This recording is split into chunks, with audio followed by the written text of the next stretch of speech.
a todos. Que Deus abençoe nesta noite maravilhosa que o Senhor tem nos concedido de estar em sua casa. Peço aos amados irmãos que abram as vossas Bíblias. A primeira carta que o apóstolo Paulo escreveu à igreja de Tessalônica. 1 Tessalonicenses, capítulo de número 5, versículo de número 19.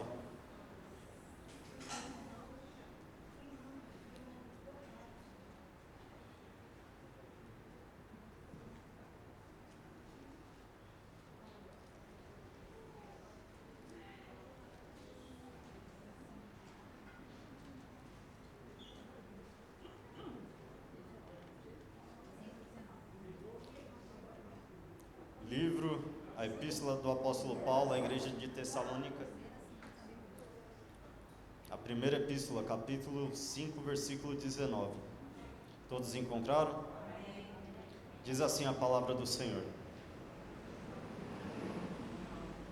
não apagueis o Espírito. Pode fechar as vossas Bíblias. Senhor meu Deus e meu Pai, estamos todos aqui reunidos na Tua presença, na Tua casa. Sentimos a Tua presença, sabemos que o Senhor se faz presente entre nós. Meu Pai, nós queremos ouvir a Tua voz. Sabemos que por muitas das vezes não merecemos, somos pecadores, que precisamos da Tua graça todos os dias, da Tua misericórdia, que ela se renova a cada manhã. Mas eu venho pedir, meu Pai, que o Senhor fale conosco de uma maneira especial, que o Senhor nos entregue aquilo do qual nós precisamos aprender para viver e colocar em prática. Meu Deus, assim como a Tua glória esteve aqui entre os louvores, que continue aqui entre a Tua palavra, que se for da Tua vontade, que o Senhor tenha total liberdade para curar, para libertar, que o Senhor tome o Teu lugar de honra e que nós possamos Te dar a glória que é devida ao Teu nome. É o que eu lhe peço e Te agradeço em nome do Pai, do Filho e do Espírito Santo. Amém. Amados, bem sabemos que Deus, no Antigo Testamento, Ele falava diretamente com alguns homens. E como Deus é um ser trino, o Pai, o Filho e o Espírito Santo, o Espírito Santo era somente separado algumas classes de pessoas: reis, profetas e sacerdotes, mas nem todos reis também. E Deus, Ele falava diretamente com essas pessoas para que eles pudessem falar com o povo. Só que havia uma promessa, que o Espírito de Deus seria derramado sobre toda a carne. No Novo Testamento, antes de nós recebermos essa promessa, Jesus, Ele teve o seu ministério cheio do Espírito Santo, quando Ele completou os seus 30 anos, e para que se cumprisse a justiça, e foi batizado por João Batista, a Trindade se manifestou. Deus falou do céu: este é meu Filho amado, em quem me comprazo. E o Espírito Santo desceu em forma corpórea sobre Jesus, o Filho de Deus. E Jesus, cumprindo o seu ministério na terra, Ele conversava com seus discípulos que se tornaram os apóstolos, falando: olha, o que eu digo agora, vocês não compreendem, mas quando vier o Espírito, vos fará lembrar de todas as coisas do qual eu vos tenho dito. E nós vemos que no livro de Atos dos Apóstolos, no seu capítulo 2, diz que houve a chegada do Espírito Santo, enquanto todos estavam reunidos no mesmo lugar, unânimes em oração. Diz que veio como de um som de um vento impetuoso, e todos foram cheios do Espírito de Deus. E a profecia de Joel se cumpre. Mas nós vemos que quando o apóstolo Paulo ele escreve: não apagueis o Espírito, ele está dizendo sobre algo que um dia foi aceso, sobre algo que um dia esteve em chama. Ele está dizendo: olha, não apagueis o Espírito. E quando ele está dizendo não apagueis, ele está dizendo como se fosse um bombeiro e fosse apagar um incêndio. E muitas das vezes eu e você temos sido esse bombeiro, não do lado bom, um bombeiro salva-vida, mas um bombeiro que apaga o fogo do Espírito. E como nós apagamos o fogo do Espírito? No livro de Efésios, capítulo 4, versículo 30, diz: não entristeceis o Espírito Santo, no qual foste selado para o dia da salvação. Mas se nós formos analisar o versículo anterior, versículo de número 29, diz sobre as nossas palavras: não saiam da vossa boca nenhuma palavra torpe. Então nós já vemos como que apaga o Espírito de Deus. Mas não basta isso, nós apagamos o Espírito de Deus quando nós começamos a não ouvir a sua voz. Nós neutralizamos o seu poder em nós, quando nós deixamos de ouvir a voz do Espírito Santo e começamos a ouvir a voz da nossa carne. Muitas das vezes nós dizemos: é o diabo que está fazendo isso. Não, muitas das vezes nós dizemos que tudo é ele tem grande influência sim, mas muitas das vezes a nossa carne tem falado mais alto do que o Espírito, porque nós temos dois inimigos, o inimigo interno e o inimigo externo. O inimigo interno é a nossa carne, muitas das vezes nós temos ouvido ela e apagado o Espírito sobre a nossa vida. E quando nós apagamos o Espírito, não tem como falar do Espírito Santo sem falar de Sansão, um homem que foi cheio do Espírito Santo, um homem cheio de força, mas que ele deixou o Espírito Santo ser apagado em sua vida. Ele deixou o Espírito Santo ser apagado em sua vida quando ele começou a olhar para onde não era para olhar. Nós vemos que a janela, os olhos, é o que está mais perto da nossa mente, que é o nosso coração. E a palavra de Deus diz: de tudo que se deve guardar, guarda o teu coração, porque dele procede a saída da vida, diz em Provérbios. E aonde que está a janela mais próxima? O coração, quando diz na Bíblia, não está dizendo o nosso coração de carne, mas está dizendo a nossa mente. E quando a janela que está mais próxima da mente começa a olhar para aquilo que não é para olhar, o Espírito Santo ele começa a ser apagado. Ele vai sendo apagado e nós não percebemos a maneira que ele vai sendo apagado. Sansão, ele não começou a perceber, ele começou a olhar para a mulher de Tínate, ele foi no caminho, ele foi atacado pelo leão, o Espírito Santo se apossou dele com grande força, e ele matou aquele leão, como se rasga um cabrito. Mas nós vemos que após ele ter vencido, ele começou a desviar o caminho que era para seguir, para voltar na carcaça daquele leão. E nós vemos que quando o Espírito ele começa a ser apagado em nossa vida, nós começamos a desviar do caminho que era para que nós pudéssemos seguir. Nós começamos a andar em lugar que não era para que nós tivéssemos andado. Nós começamos a andar com pessoas que não é para que nós tenhamos andado. Nós começamos a falar aquilo que não era para que nós tenhamos falado. Porque o Espírito ele começa a ser apagado. E nós vemos que Sansão ele continua, e agora ele começa a olhar para as mulheres estranhas. Diz que ele conhece uma mulher chamada Dalila, e essa mulher quer saber o segredo da sua força. Sansão ele começa a mentir. A pessoa, quando o Espírito Santo está se apagando na vida dela, ela começa a mentir, ela começa a dizer aquilo que não é para dizer. E quando Sansão, ele pensa, os filisteus vinham e ele fala: olha, dessa vez eu vou derrotá-los, como eu fiz das outras vezes. E eles vinham, ele derrotava. Assim acontecia até que uma hora, quando ele tinha revelado a força do seu segredo, que não era o seu cabelo, mas sua obediência a Deus, e os filisteus vieram, o inimigo, atacar. Ele disse: olha, eu vou fazer como das outras vezes, quando vim, eu vou derrotá-lo.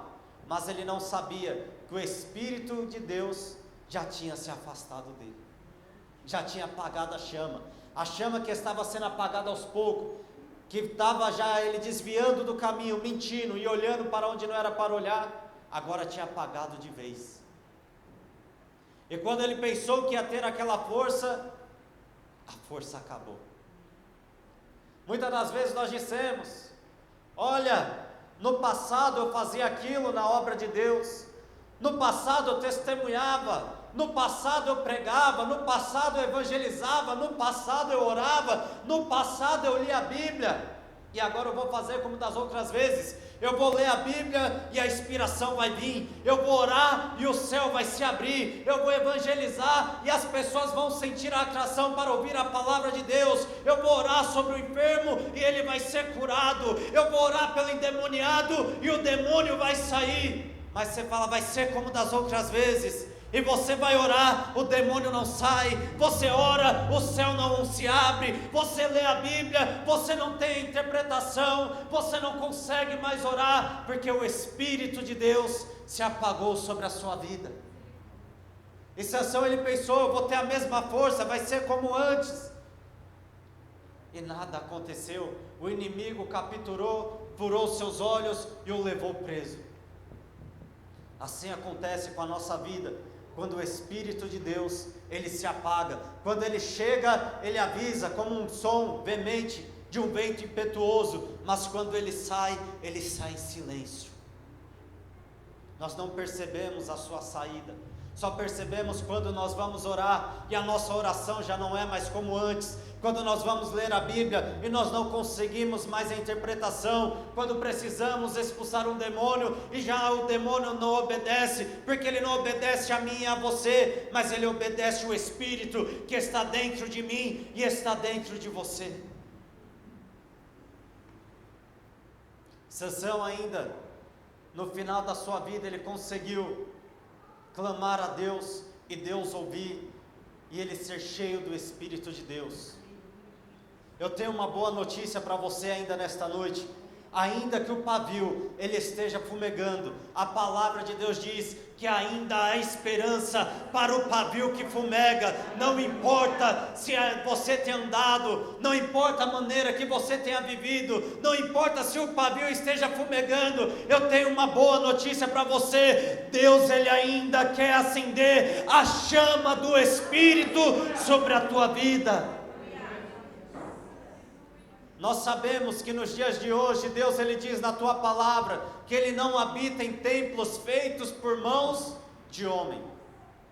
E o Espírito de Deus, ele habitava no templo, no lugar santo do santo, no lugar santíssimo, onde o sacerdote, ele se apresentava uma vez ao ano. E nós sabemos que hoje esse santo do santo está dentro de nós. Nós somos o templo de Deus. E Deus, ele deu uma instrução a Moisés, no livro de Deuteronômio, capítulo 6, deixa eu colocar aqui, sobre o altar.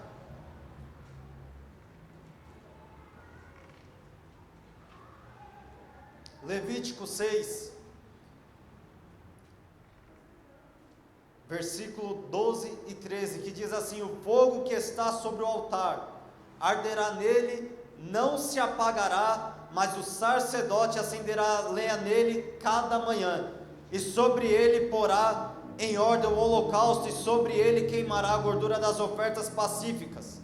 Preste atenção agora nesta parte: o fogo arderá continuamente sobre o altar, e não se apagará. Esse fogo, ele tem que ficar aceso dentro de nós continuamente e não pode se apagar. Mas tem um responsável para que este fogo ele venha a ficar aceso. Nós vemos aqui que o sacerdote colocará lenha nele a cada manhã. E quem que é o sacerdote hoje? Nação santa, povo adquirido, sacerdote real. Cada um de nós é sacerdote hoje perante Deus. Então eu e você temos a responsabilidade de buscar lenha para que o altar e o fogo continue aceso continuamente e continue ardendo, para que o fogo do Espírito não seja apagado. Mas espera aí, coloca para mim, por favor, no versículo de número 1 de Levítico 6. Falou mais o Senhor a Moisés dizendo, versículo 2: quando alguma pessoa pecar e transgredir contra o Senhor, e negar ao seu próximo o que lhe deu em guarda, ou que deixou na sua mão, ou o roubo, ou que reteve violentamente ao seu próximo, tá bom, só para que nós venhamos entender, quando pecar, vai trazer a lenha, o fogo vai se acender, e vai continuar o sacrifício, vai continuar o fogo ardendo. Então não importa, você pecou, você errou, traga a lenha para o altar. O fogo do altar, ele queima o pecado, mas ele santifica aquele que acende. Então o pecado ele vai ser queimado, mas o fogo vai acender e vai santificar aquele que o acende. Assim é o fogo do Espírito. Quando ele está aceso, ele queima o pecado, mas ele santifica a mim e ele santifica a você. O fogo ele tem que permanecer aceso. Nós não podemos ser o bombeiro que apaga o fogo. Nós não podemos ser aquele que deixa o fogo do Espírito apagar sobre a nossa vida. Nós não podemos ser aquele que fala, olha, eu fiz lá atrás, mas hoje eu não faço mais.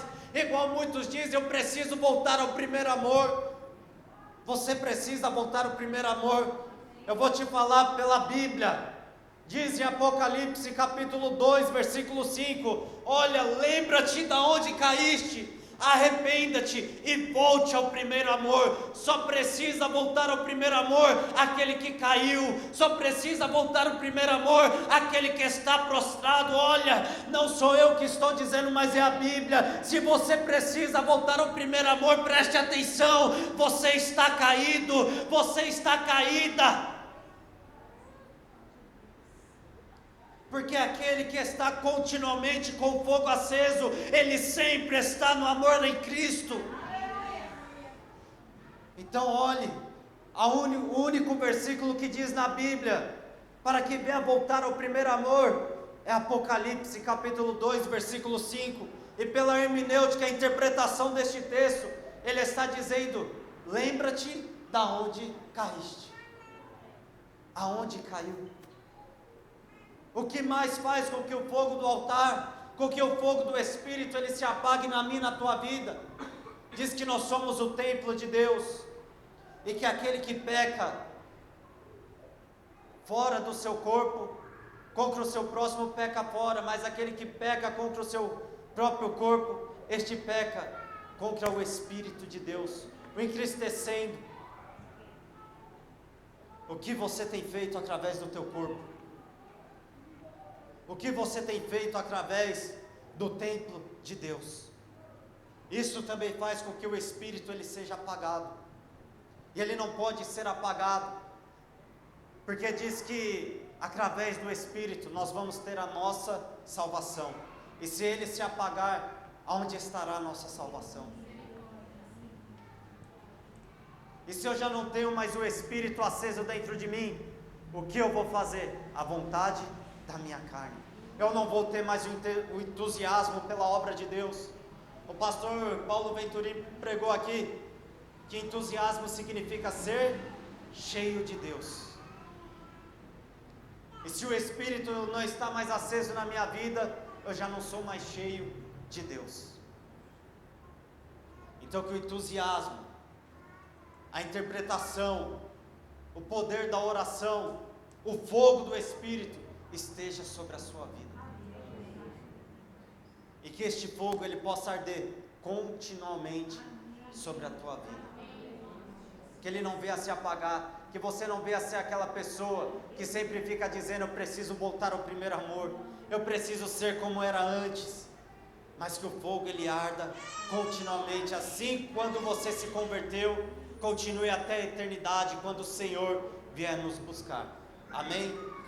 Se coloque de pé em nome de Jesus.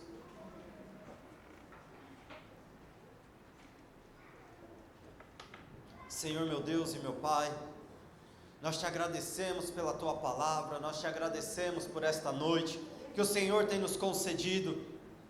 Eu venho pedir, meu Pai, que a Tua palavra se cumpra em nossas vidas, que o fogo do Espírito possa sempre estar aceso em nossas vidas, que a chama do Teu altar possa estar sempre acesa em nossa vida, que a cada dia nós venhamos buscar a lenha, meu Pai, para que este fogo venha ficar aceso. Meu Pai, nós sabemos que a Tua palavra, ela se interpreta espiritualmente, que esta lenha seja a oração contínua, que esta lenha seja, meu Pai, o jejum contínuo, que essa lenha seja, meu Pai, a devoção contínua à Tua palavra, meu Pai, que nós venhamos a cada manhã buscar ao Senhor, que nós venhamos a cada tarde buscar ao Senhor, que nós venhamos a cada noite buscar ao Senhor, porque diz que a chama, meu Pai, ela permanecia acesa de dia, de tarde, de noite. Meu Pai, que não tenha horários para que nós venhamos buscar ao Senhor, que não tenha dia da semana para que nós venhamos buscar ao Senhor. Meu Pai, que todo dia seja dia de buscar ao Senhor, que toda hora seja hora de buscar ao Senhor. Meu Pai, nos dá o poder da Tua palavra, nos dá o poder do Teu Espírito para testemunhar, meu Pai, a Tua palavra, como diz no livro de Atos, capítulo 4, versículo 29, 30 e 31, enquanto os Teus apóstolos, meu Pai, pedia poder para falar em Teu nome, e o Senhor estendesse a mão para curar os enfermos, assim nós pedimos, meu Pai, nos dá intrepidez, meu Pai, para falar no Teu nome, estende as Tuas mãos para curar os enfermos, meu Pai, naquele lugar diz que todos foram cheios do Teu Espírito, meu Pai, que todos nesta noite venham ser cheios do Teu Espírito, meu Pai, que o Atos, meu Pai, continue se cumprindo em nossa vida, Senhor. Ah, meu Pai, é o que eu te peço, não deixe que a chama venha se apagar, meu Pai, como diz na Tua palavra, Senhor, no livro de Isaías, meu Pai, que o Senhor diz, não considereis as coisas antigas, nem as coisas passadas, mas como já é dito aqui, meu Pai, que o Senhor cria caminho no deserto e cria rios sobre os ermos, meu Pai. Ah, Senhor, meu Deus, cria, meu Pai, sobre a nossa vida novos caminhos, meu Pai, na sequidão, meu Pai, vai jorrar, meu Pai, também a água do Teu Espírito, meu Pai, o que eu lhe peço, nos purifica a cada manhã, queima todo o pecado sobre a nossa vida, meu Pai, queima, Senhor, nos ajuda a vencer esta batalha, meu Pai. Ah, meu Pai, em nome de Jesus, nos purifica, nos santifica, meu Pai, nos dá novas direção sobre a Tua palavra, meu Pai, nos renova nesta noite.